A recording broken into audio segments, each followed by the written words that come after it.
네, 안녕하세요. 정치화스타 백성문입니다. 자, 오늘도 백성문의 시선 시작해 보도록 하겠습니다.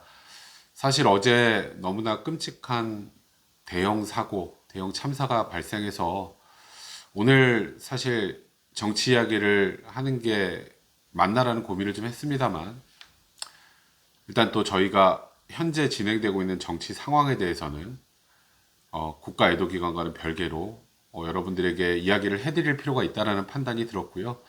그래서 오늘 백성문의 시선도 진행을 하고, 그리고 오후 6시에 정치화스타 본방송도 진행을 하기로 결정을 했습니다.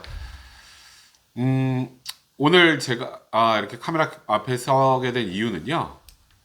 어, 윤석열 대통령에 대한 공조본의 체포영장 청구입니다. 실제로 그러니까 공수처, 경찰과 공수처가 합친 공조본에서 과연 윤석열 대통령에 대한 체포영장 청구를 할 수 있을 것인가에 대한 1차적인 의문이 좀 있었고, 만약에 청구 이후에 법원에서 발부가 된다면 집행이 가능할 것인가, 이런 논의들이 좀 있었는데, 일단 30일 자정에 공조본은 공수처 검사를 통해서 서울 서부지방법원에 윤석열 대통령에 대한 체포영장을 청구했습니다. 혐의는 내란 수괴 혐의 그리고 직권남용 이 두 가지 혐의로 일단 체포영장을 청구를 한 겁니다. 뭐 여러분들도 다 아시겠지만 헌정사상 현직 대통령에 대한 체포영장 청구는 처음입니다. 네, 이와 관련된 여러 가지 쟁점들 먼저 좀 정리를 해드리고 현재 정치 상황도 간단하게 언급해서 여러분들에게 정리해드리도록 할까 합니다. 일단은 공조본에서 윤석열 대통령에게 총 3차례 출석 요구서를 보냈습니다. 아시는 것처럼 1차, 2차, 3차 출석 요구에 윤석열 대통령 측에서는 응하지 않았죠. 일단 응하지 않은 가장 주요한 이유는 일단 변호인단 중에 한 명인 윤곽근 변호사, 윤곽근 변호사가 얘기를 한 것처럼 야, 이거는 내란죄 수사 권한이 누구한테 있는지부터 명확하게 확인을 해야 되는 것 아니냐. 수사 권한이 없는 쪽에서 소환을 요구하는 것은 절차적으로나 여러 가지 문제가 있다라는 것이 공식 입장입니다. 이게 무슨 뜻이냐? 민주당이 계속 지금까지 해왔던 대로 검수완박, 검찰의 수사권을 줄이고 수사권을 대폭 경찰에게 넘겨왔었죠. 지금 현 시점에서 보면 엄밀하게 검찰도 내란죄에 대한 수사 권한이 없고요. 공수처도 역시 내란죄에 대한 수사 권한이 없습니다. 그러면 이 수사 권한은 누구에게 있는 것이냐? 일단 현행법 하에서는 경찰에게만 수사 권한이 있습니다. 제가 여러 차례 말씀드렸습니다만 지금 이렇게 수사기관 간에 혼선이 계속 발생하는 주요한 이유 중에 하나는 그동안 민주당이 해왔던 이 검수완박 때문입니다. 이 검수완박 때문에 수사기관 간에 우왕좌왕했고요. 그래서 검찰도 따로 수사하고 또 경찰과 공수처도 따로 수사를 해왔죠. 물론 검찰이 이 대통령의 수사 권한과 관련해서는 우리보다는 그래도 경찰과 함께하는 공조본, 그러니까 공수처가 낫겠다는 판단하에 이 사건을 이첩을 했습니다. 하지만 대통령 측에서는 야, 공수처도 안 돼.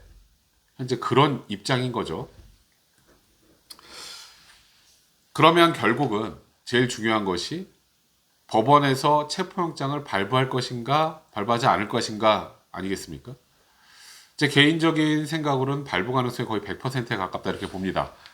그 이유는 물론 수사 권한 문제에 대해서는 논란의 소지가 있는 건 사실입니다만 검찰도 공수처도 어찌 보면 약간 편법일 수도 있고요. 수사 기술적인 측면일 수도 있는데 이 두 조직이 수사할 수 있는 권한이 있는 것이 바로 직권남용 혐의입니다.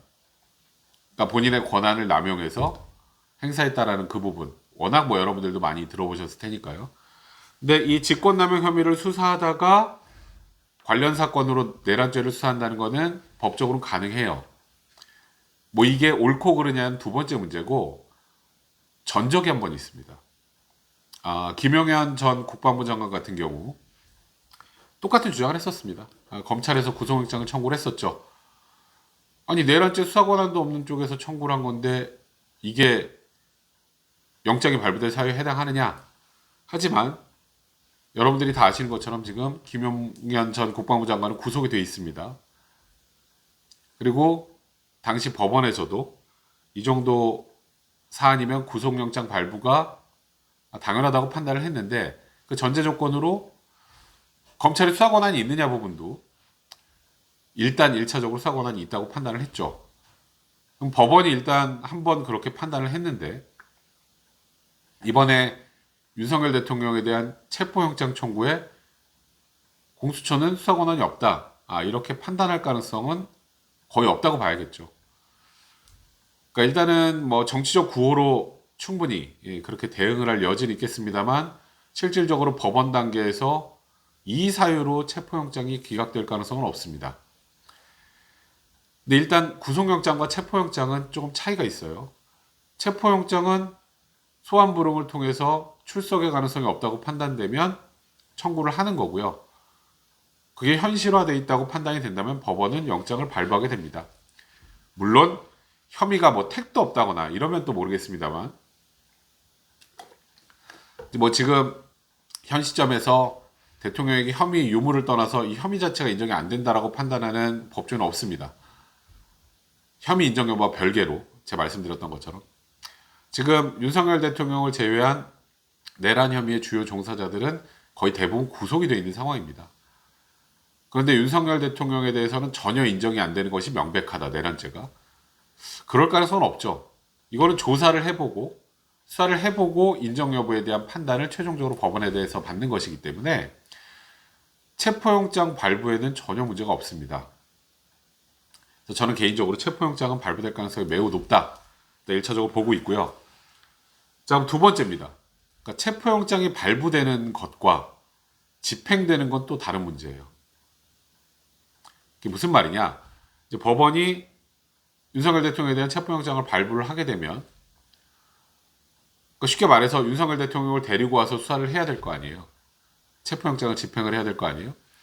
근데 만약에 윤석열 대통령이 난 안 가, 버틴다, 그러면 인신 체포를 위해서 어떻게든 영장을 집행하려고 할 것인데, 문제는 경호처입니다. 윤석열 대통령은 아직은 경호 대상이기 때문에 경호처에서 이 체포영장 집행을 막아서느냐 아니면 순순히 집행에 응하느냐, 이 문제가 또 남죠. 근데 지금까지의 윤석열 대통령의 태도로 봐서 체포영장을 적극적으로 집행하려고 할 때 과연 순순히 응할 것인가에 대해서는 저 역시 좀 의구심이 남습니다. 공수처 입장에서 한번 생각을 해볼까요? 과연 체포영장이 발부됐다. 발부되는 건 저는 개인적으로 아까도 말씀드렸던 것처럼 거의 당연하다고 판단합니다만, 과연 이런 물리적 충돌 가능성까지 있는 상황에서 무리하게 체포영장을 집행을 하려고 할 것인가?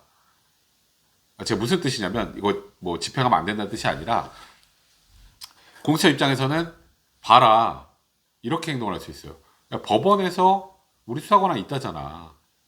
체포영장이 발부됐잖아. 그러니까 이제는 이것까지 나왔으니까 나오십시오. 그러니까 체포영장을 집행하는 것보다 내부적 협의를 통해서 4차 소환조사를 요구할 가능성이 일단 더 높지 않을까. 만약에 여기에까지 불응한다면, 그러면 공정원 입장에서는 부득이하게 체포영장 집행에 나아갈 수밖에 없겠죠. 전 개인적으로 이 정도 상황까지 오는 것은 윤석열 대통령 측에서도 이제는 그만해야 되지 않을까 개인적인 생각이 듭니다. 주장이라는 건 할 수 있어요. 억울하다는 얘기도 할 수 있습니다. 피의자 입장에서. 하지만 윤석열 대통령 검찰총장 출신이고, 이거는 단순히 수사기관의 주장을 넘어서서 법원을 통해서 영장이 발부됐음에도 불구하고 이걸 거부한다? 초법적인 지위에 있는 것은 아닙니다.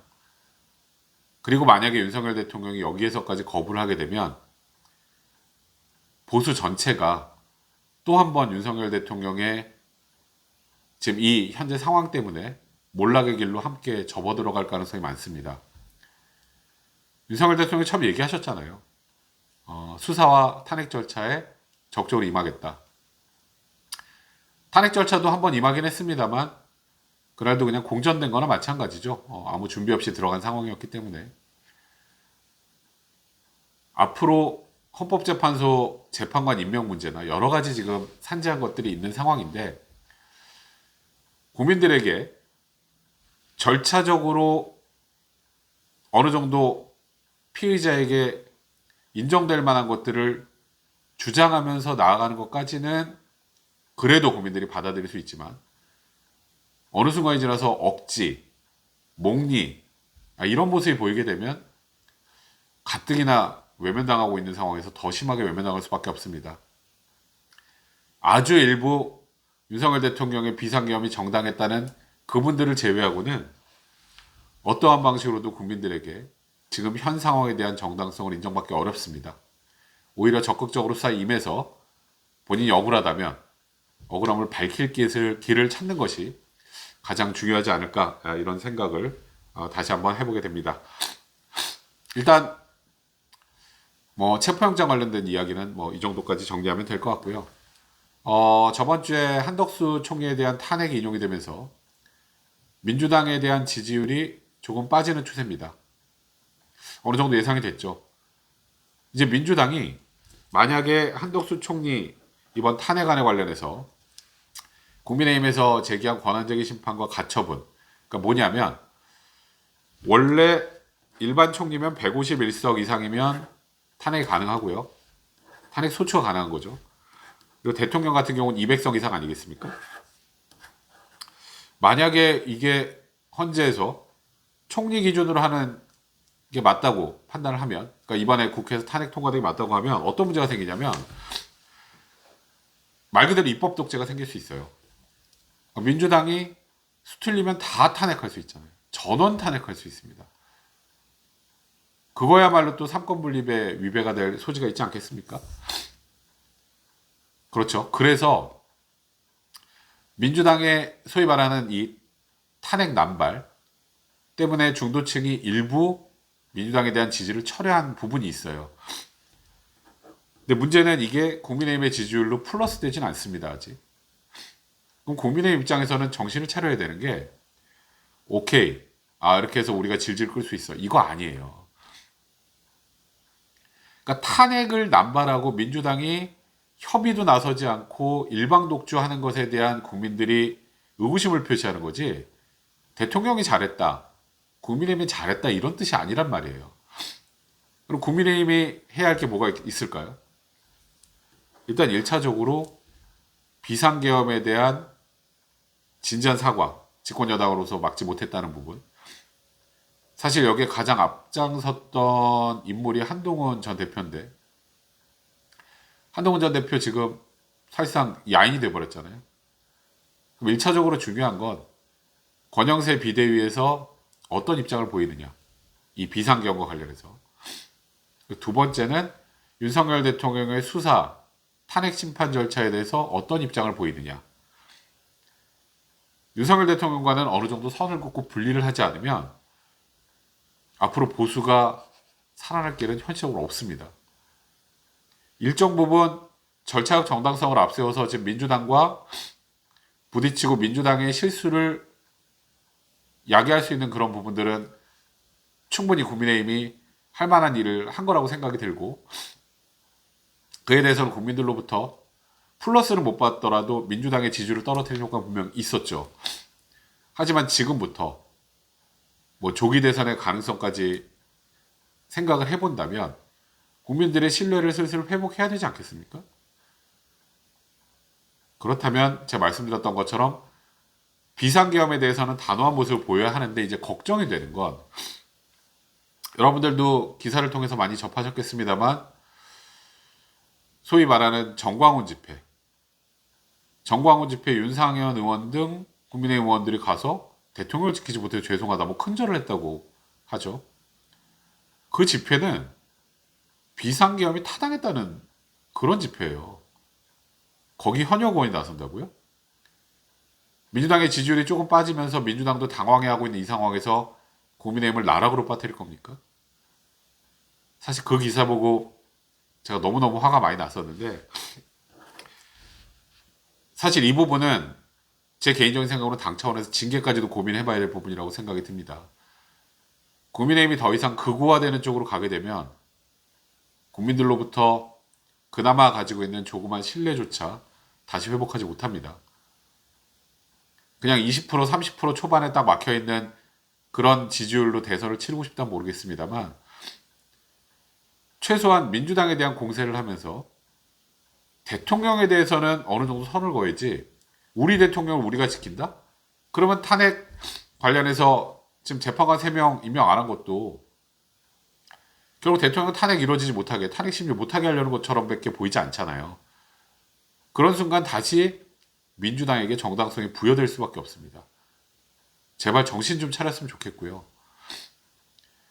이후에 조기 대선으로 간다고 할 때 당이 비상계엄 찬성, 비상계엄 반대쪽으로 나뉠 겁니까? 그러면 정말 말 그대로 분당이에요. 정치인들이 자기 장사를 넘어서서 최소한 보수, 국민의힘이 앞으로 어떻게 나아가야 국민들로부터 신뢰를 회복할 수 있을지에 대한 고민을 한다면 말 그대로 절대로 해서는 안 되는 그런 행동을 한 거고요. 이에 대해서는 국민의힘 차원에서 사과나 관련된 의원들에 대한 징계 여부에 대한 고민도 반드시 이루어져야 되지 않을까 싶습니다. 이제는 윤석열 대통령도 보수를 위한 마음, 국민을 위한 마음이 조금이라도 남아있다고 생각한다면 체포영장까지 발부돼서 또 수사기관으로부터 그 막 몸싸움까지 거치면서 집행되는 모습 보여야겠습니까? 이제는 당당하게 수사에 임하고 본인의 입장을 표시하고 보수에게도 더 이상 부담을 지우지 않는 이제 그런 행동을 할 때가 아닌가 개인적으로 생각이 많이 듭니다. 누구를 위한다라기보다 보수 전체에 다시 국민들로부터 신뢰를 회복할 수 있는 조그마한 단초라도 이제 마련을 해줘야 할 때가 아닌가 개인적으로 이런 생각이 들었습니다. 자, 오늘은 윤석열 대통령의 체포영장 청구와 현재 국민의힘이 어떻게 해야 할지에 대한 이야기를 간단하게 해드렸습니다. 자, 여러분들 저희 정치와 썰을 위해서 많은 시청과 구독 그리고 후원 많이 부탁드리고요. 저는 오후에 본방송에서 또 여러분들 찾아뵙도록 하겠습니다. 끝까지 시청해주셔서 너무너무 감사드립니다. 고맙습니다.